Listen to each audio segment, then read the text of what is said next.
Hello मित्रों, कैसे हैं सब आप सभी को मेरा बहुत बहुत नमस्कार। साथियों, जब हम छोटे बच्चे रहते हैं तो उस समय माँ बाप के आश्रय में सीखते रहते हैं।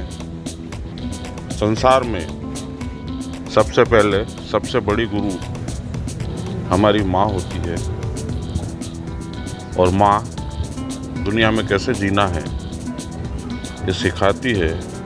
और माँ के आंचल में ही बच्चे का स्वर्ग होता है और माँ का आंचल ही एक छोटे बच्चे के लिए सारी दुनिया होती है। और वहीं पे बच्चा कहीं भी घूमे, खेले कूदे, लेकिन अपनी माँ के आंचल में आके उसे जो है दुनिया का सारा सुख मिल जाता है और धीरे धीरे वह बच्चा बड़ा होने लगता है। और जैसा कि मानव समाज में होता है, बच्चा जो है शिक्षा प्राप्त करता है। शिक्षा में भी आज के ज़माने में जो शिक्षा है ये है कंपटीशन वाली शिक्षा है। बच्चे को हम बोलते हैं कि बेटा बड़े होके बहुत बड़े आदमी बनना। बहुत बड़े आदमी का आज के ज़माने में मतलब ये होता है कि पैसे वाले बनना है और पैसे वाले बनने के लिए बहुत पढ़ना पड़ता है। और बचपन की वो हंसी मजाक, ठिठोलियाँ और वो मित्रों के साथ खेलना और तरह तरह के धीरे बोलो बेटा, चिल्ला चीज़ें जो है बच्चा बहुत अल्प मात्रा में सीख पाता है, जो कि हमारे ग्रामीण भारत में हुआ करते थे कि वो सब लोग चेक मत कर।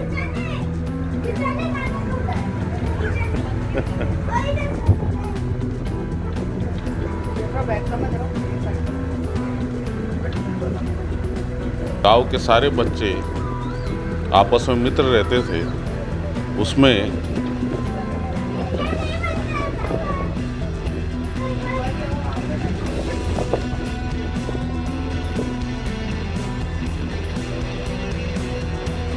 कुछ बच्चे नटखट, कुछ बच्चे शरारती, कुछ बच्चे सीधे, कुछ बच्चे हंसोड़ स्वभाव के और तरह तरह के स्वभाव के बच्चे रहते थे। कोई खेलकूद में अव्वल हुआ करता था, तो हर बच्चे से कुछ न कुछ सीखा करते थे अच्छी चीज़ें। परंतु कालांतर में समाज में जो है ऐसा हुआ कि परिवार छोटे होते चले गए। पहले जब हम छोटे थे तब घरों में लगभग 18 से 20 मेंबर हुआ करते थे। दादा दादी हुआ करते थे, कई घरों में नाना नानी हुआ करते थे, मामा मामी, चाचा चाची, बुआ फूफा। रखे लो पानी लो। अच्छा,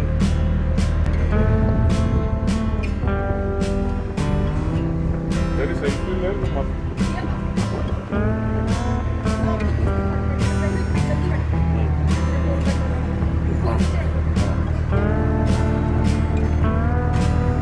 नहीं, यहाँ चार्जर होगा ना आईफोन का, देखो।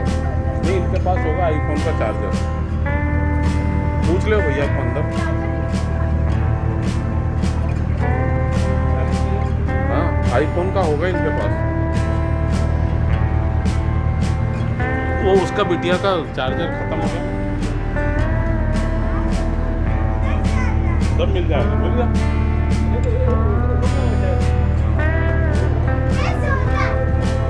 ए बेटा, हाँ बहुत बढ़िया, बना दो।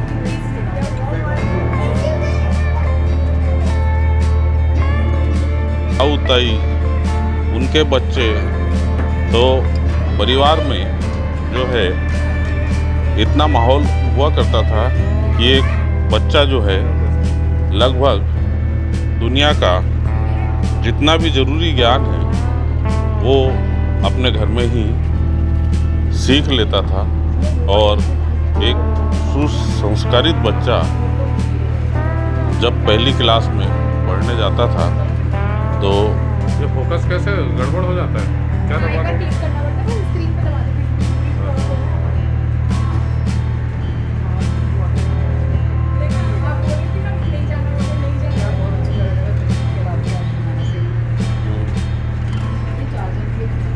मिल गया चार्जर? नहीं मिला चार्जर, आईफोन का नहीं होगा ना? अच्छा अच्छा,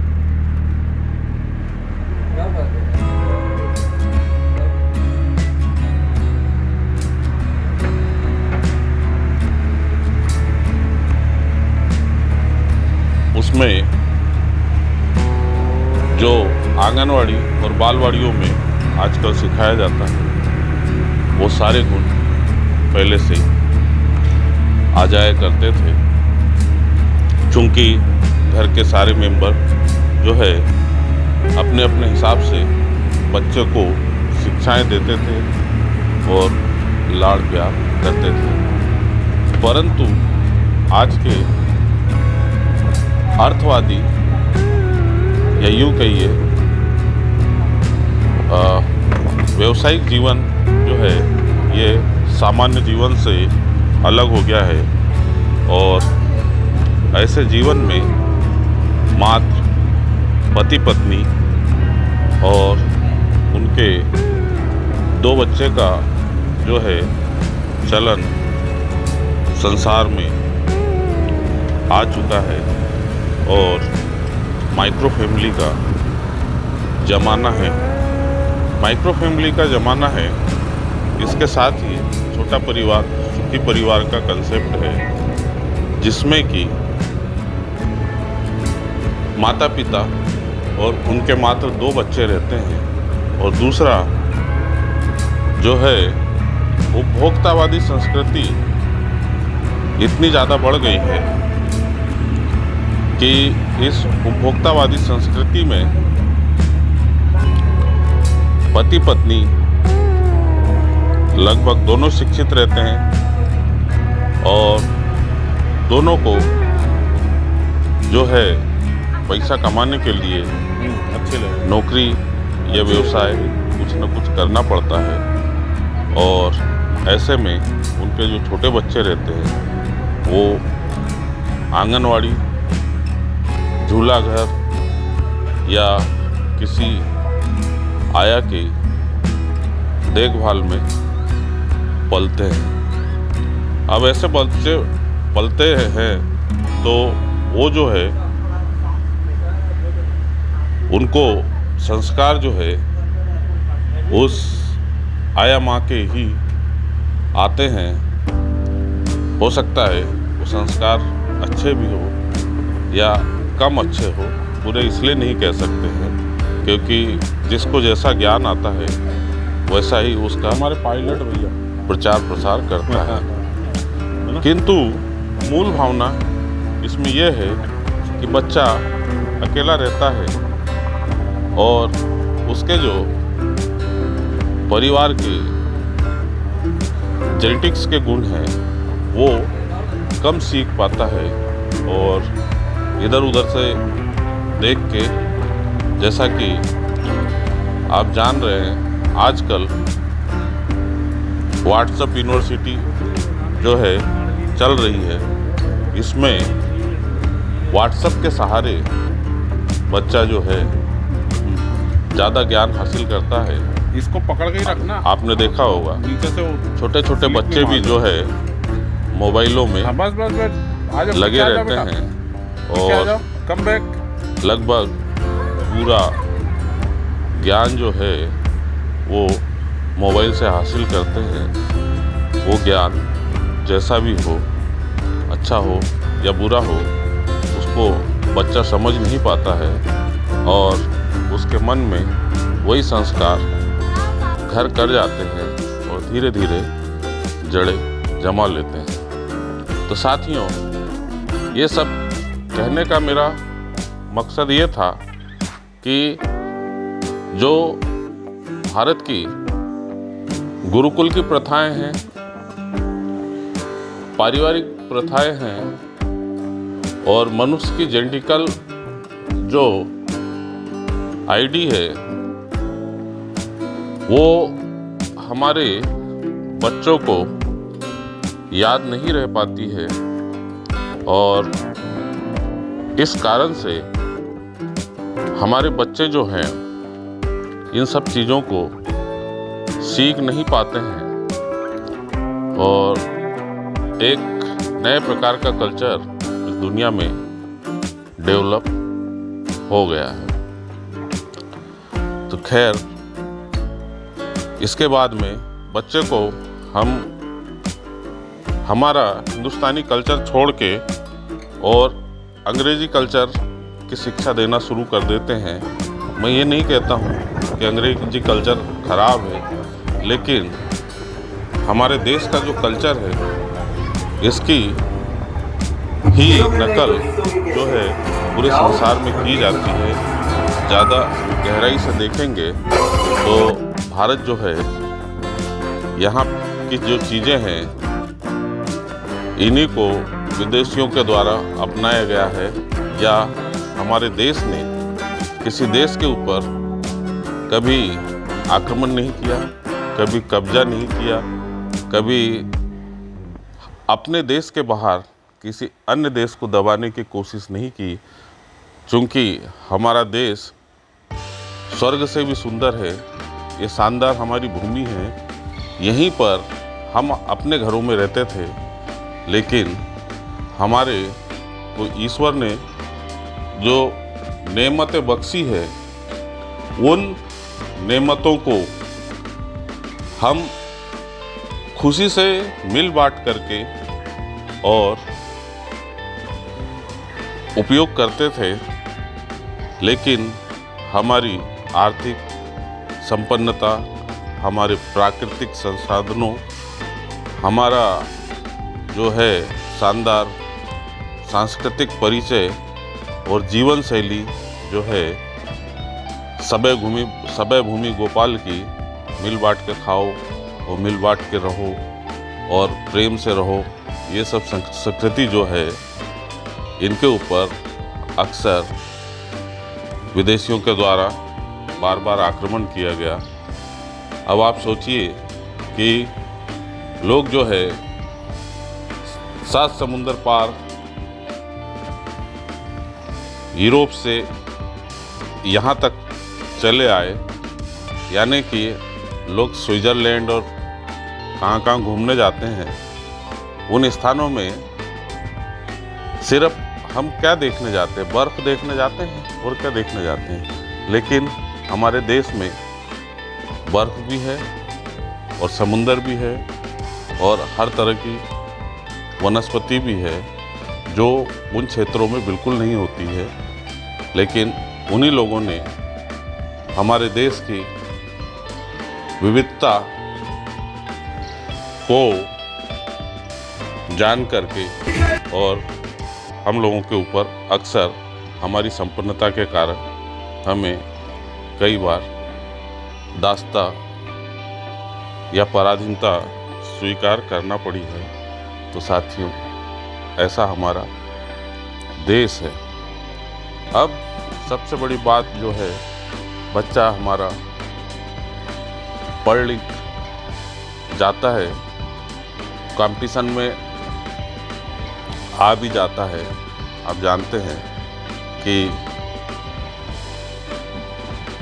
माँ बाप जो है बच्चे को या तो बड़ा अफसर बनाना चाहते हैं, या डॉक्टर, इंजीनियर, या कोई बहुत अच्छा पद हासिल हो जाए, इस तरह का जो है कोशिश करते हैं।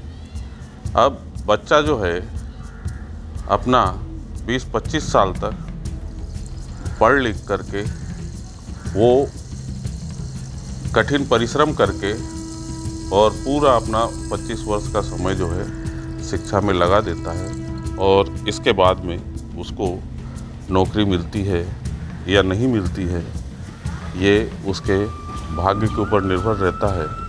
और हम ये मान लेते हैं कि कुछ बच्चों को मनपसंद नौकरी मिल जाती है, और जो 90% बच्चे हैं उनको मनपसंद जॉब नहीं मिलती है, लेकिन जैसे तैसे वो अपने जीवन का गुजारा करके और अपनी गाड़ी को आगे बढ़ा लेते हैं, और 25 से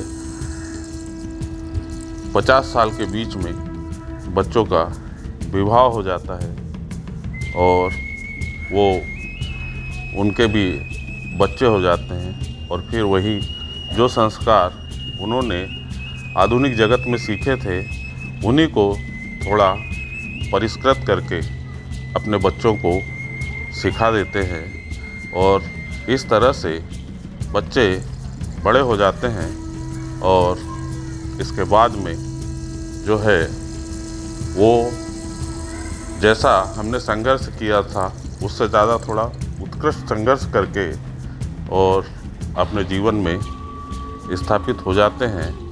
उसके बाद में वो अन्यत्र चले जाते हैं। जो माइक्रो फैमिली थी, वो माइक्रो फैमिली अब और छोटी होके और मात्र 2 पति पत्नी के बीच में रह जाते हैं। बच्चे अन्यत्र स्थापित होकर के और अपना जीवन यापन करके एक नए सफ़र की ओर आगे बढ़ जाते हैं। परंतु ये जो 25 से 50 वर्ष का जीवन है, इस समय आपको भी गृहस्थ आश्रम की जवाबदारियां उठाना पड़ती है, और इन जवाबदारियों को उठाने में जो है पूरा जीवन का 50 साल का समय आपका बीत जाता है। और ये समय बीतने के साथ आप ने जो है कभी अपने लिए समय निकाला या नहीं निकाला, ये बड़े भाग्य की बात है।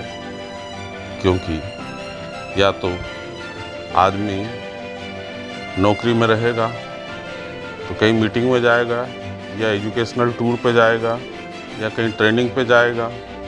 बिजनेसमैन होगा तो बिजनेस संबंधी गुण सीखने के लिए अन्यत्र जाएगा। इसमें आप विदेश तक भी जा सकते हैं।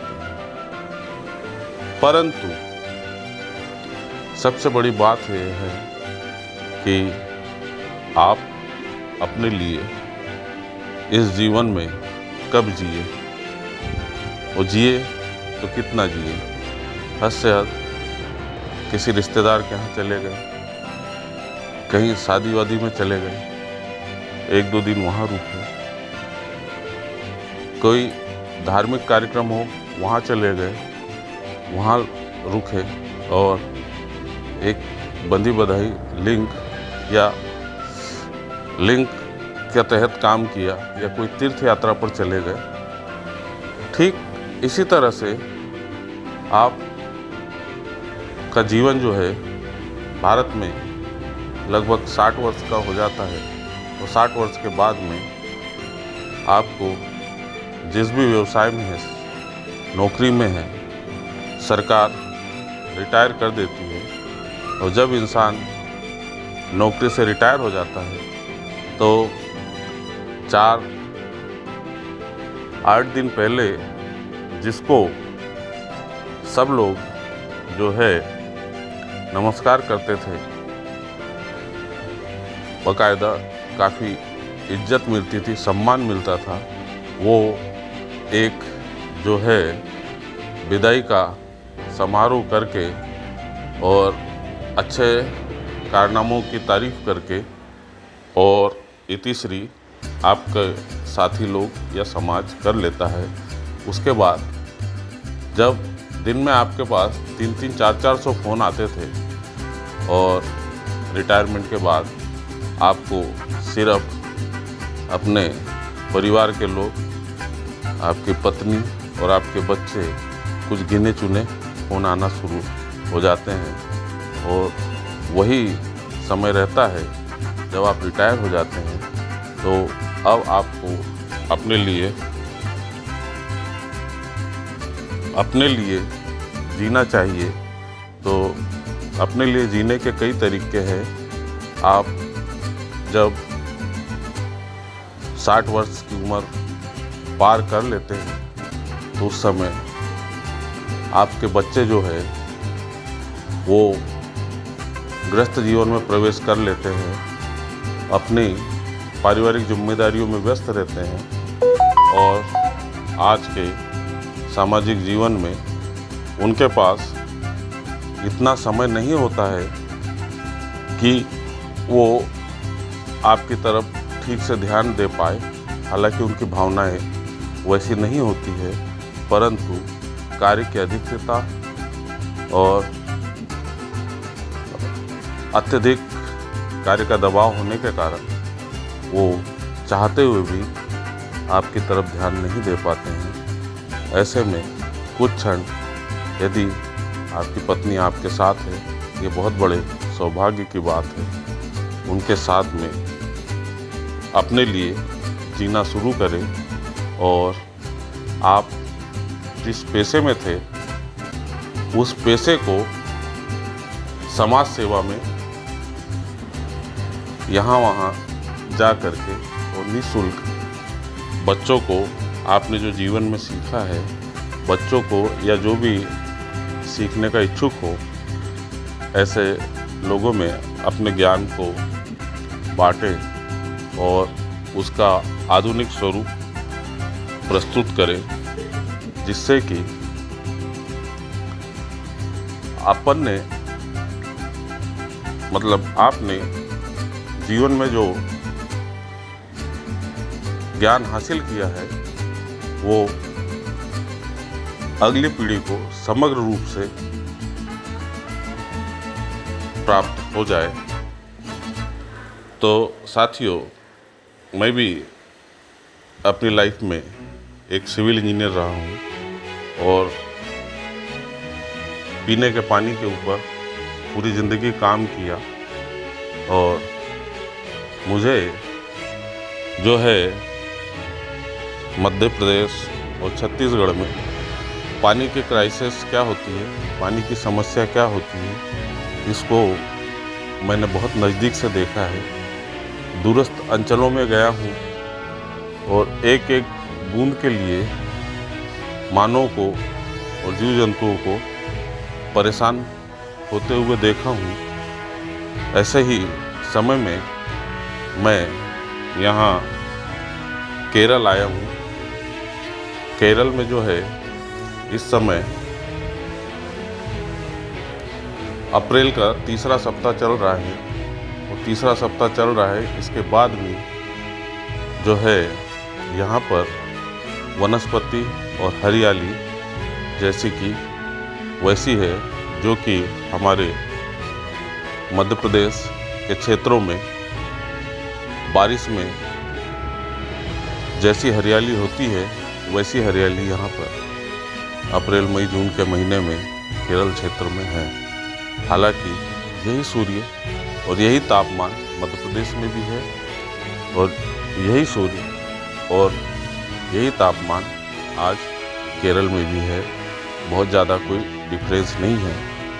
फ़र्क सिर्फ इतना है कि यहाँ पर बहुत सारी नदियाँ आती है और समुद्र में मिल जाती है और ये समुद्र से नदियों का संगम जो है यही यहाँ पर एक स्वर्गिक स्वर्ग जैसी संरचना को जन्म देता है। नारियल और काजू और आपके तरह तरह की पेड़ पौधे जितने भी इस क्षेत्र में संभव है, सबको यहाँ पर प्रकृति ने संवार दिया है।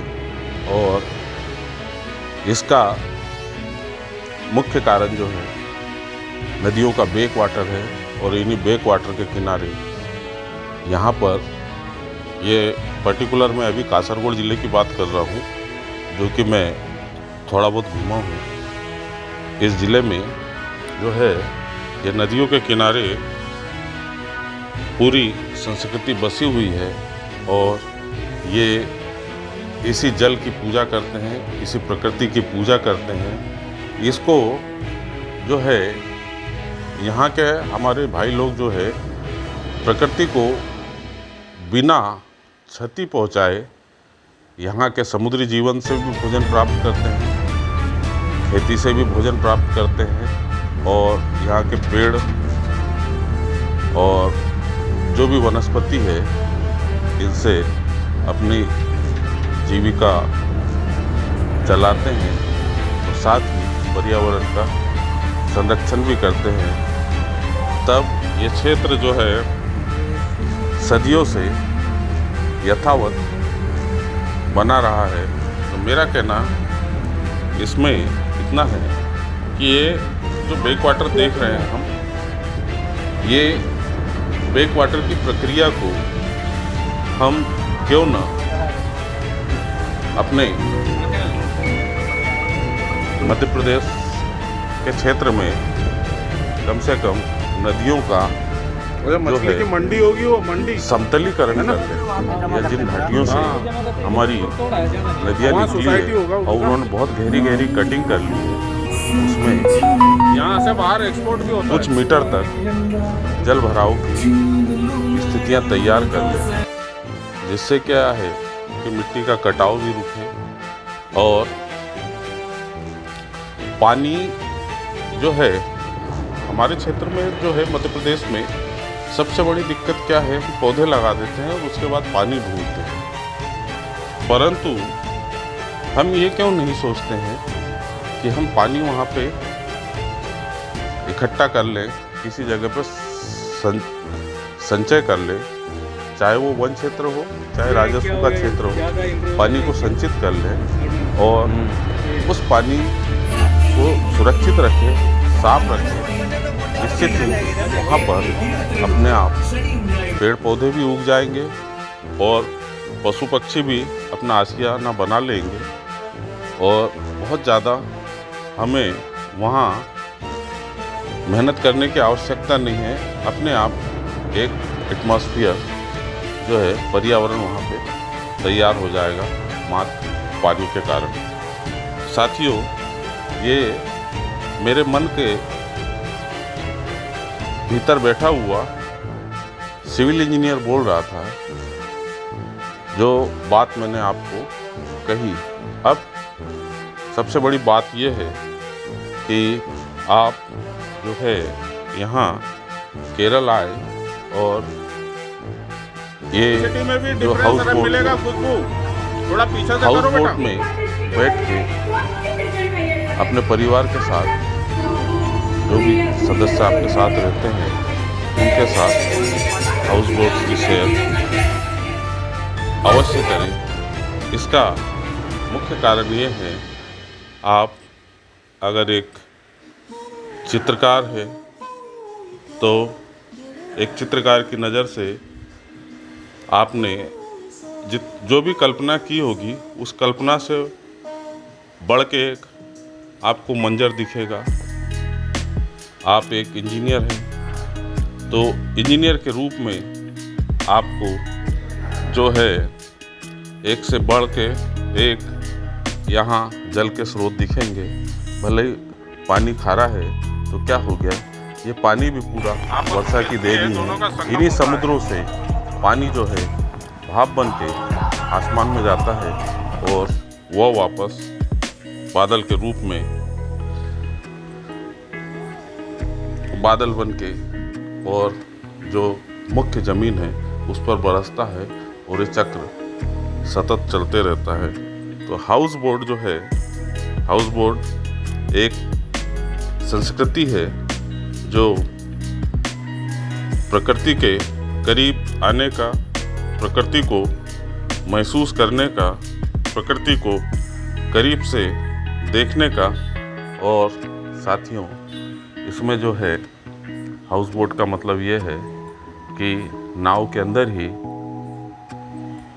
बोट माने नाव और हाउस माने मकान, नाव के अंदर ही मकान बना हुआ रहता है जिसमें आप 2 घंटे से लेके 10 घंटे तक के लिए इसको किराए पर ले सकते हैं और पानी के अंदर ही बैक वाटर में जो है यहाँ कासर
Paano ba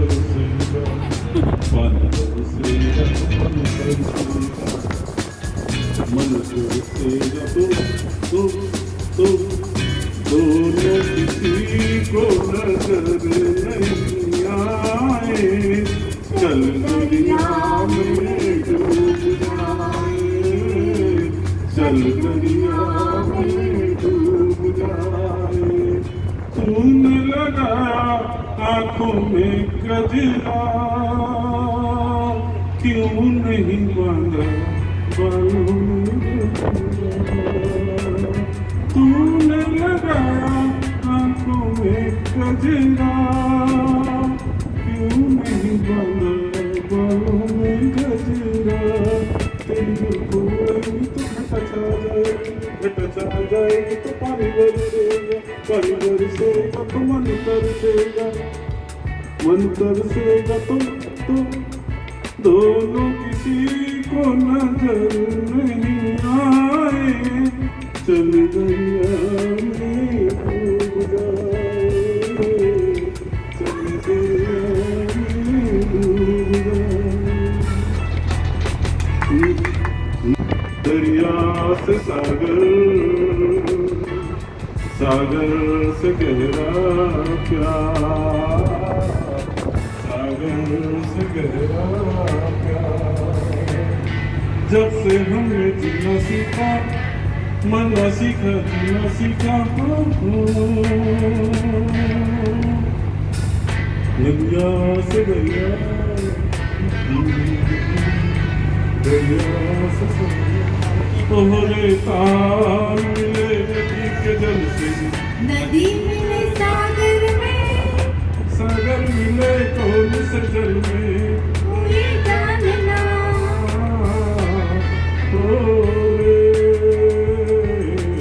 नदी मिले सागर से, सागर मिले कौन से जल में। कोई जानना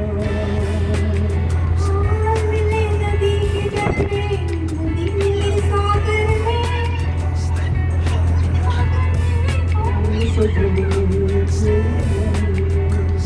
ये बोझों की चादर बिछी आसमां, कहाँ तक मेरे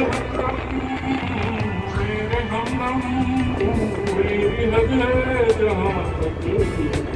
समुंदर कहाँ से वहाँ तक, ये मौजों की चादर बिछी आसमां तक। जो जिम्मेवारी चलो मान जाओ ना। लेकिन सच्चिया तुझे अभी बुलाओ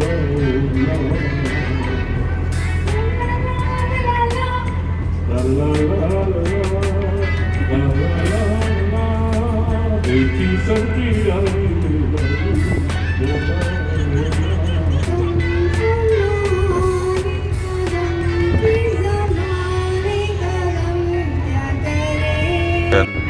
और बैठक का हाल और वॉच करने के लिए डेक भी मिलेगा। तो संगीत की भी व्यवस्था है। इस तरह से काफ़ी कुछ व्यवस्थाएं हाउस बोट में उपलब्ध होती है, जो कि आधुनिक युग में आवश्यक है और महत्वपूर्ण है।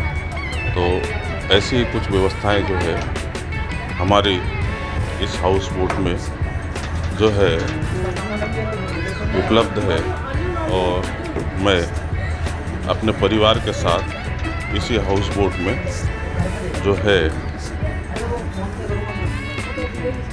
आज सैर करने आया हूँ और मन को काफ़ी अच्छा लगा। इसलिए अपने मन की बात जो है आप लोगों को मैं शेयर कर रहा हूँ। इसी के साथ मैं अपनी वाणी को यहीं विराम देता हूँ। अगले किसी एपिसोड के साथ हम लोग फिर मिलेंगे। जय हिंद, जय भारत।